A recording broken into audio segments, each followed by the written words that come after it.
Camera Guy and I are invited over to Leslie and Jim's house for St. Patrick's Day, and I've been asked to bring an Irish soda bread. Well, of course. The oldest published recipe of soda bread dates back to the 1840s in Ireland. An Irish friend asked me where he could get the flour to make an Irish soda bread like he remembers it when he lived in Ireland, because it just wasn't the same here. There's a reason for that. The wheat used in Ireland is soft wheat, and the wheat that we grow here is a much harder wheat. Softer wheat doesn't do as well with yeast and is better as a quick bread. An Irish soda bread is a quick bread. We're going to imitate that flour by combining our all-purpose flour and our cake flour. So you can have this bread on the table within an hour. It's easy to make, not many ingredients, so let's get started. We're going to heat the oven to 400 degrees and adjust a rack in the center position. We're going to use a cast iron pan, but if you don't have one, don't worry about it, just use a baking sheet. It just won't be as crunchy as with a cast iron pan. Okay, we're going to start with the dry ingredients. Get all of these ready so you're not fumbling or miss any. I have 3 cups of all-purpose flour, and I will take 1 cup of cake flour and add it in. This will make the flour softer and imitate the Irish wheat.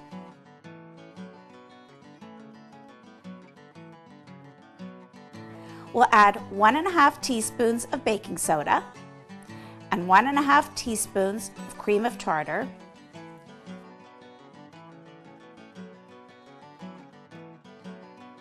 1½ teaspoons of salt, and 2 tablespoons sugar. We'll put all of those in this mixing bowl.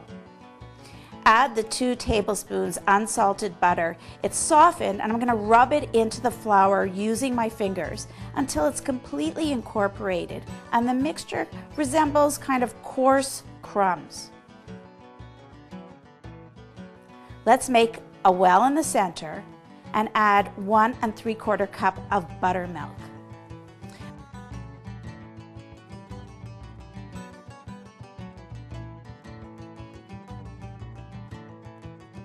By the way, some people add raisins to it. It's called a spotted dog in that case, but it's really not traditional. Okay, we're going to work the liquid into the flour mixture using a wooden spoon. We can also use a dough whisk until the dough comes together in large clumps.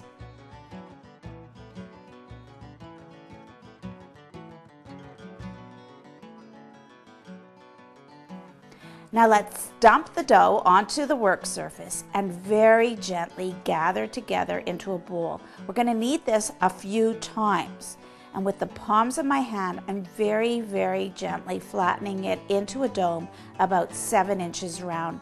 The secret here is not to handle the dough too much. It's not going to look smooth like a typical yeast bread.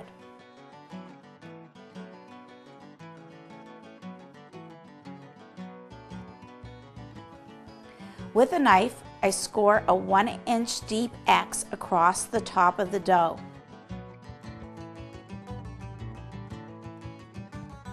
Okay, let's spray the iron skillet and place the dough carefully in it. We're now going to bake it until it's nicely browned and a tester comes out clean when inserted into the center of the loaf. It will take about 40 to 45 minutes, and there's going to be a hollow sound when we knock it on the bottom. We'll remove it from the oven. Let's brush it with a tablespoon of melted butter. Now you need to cool this at least 30 minutes before slicing. Now let's cut a slice. It's a little craggy, but that's how it's supposed to be. We'll have an end. I use salted butter because it just seems to go with this bread really well. It's one of the rare times I use salted butter. And my homemade plum cardamom jam.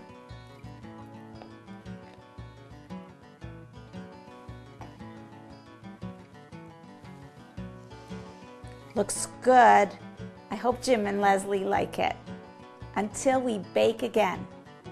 Now come on, camera guy, let's have a slice.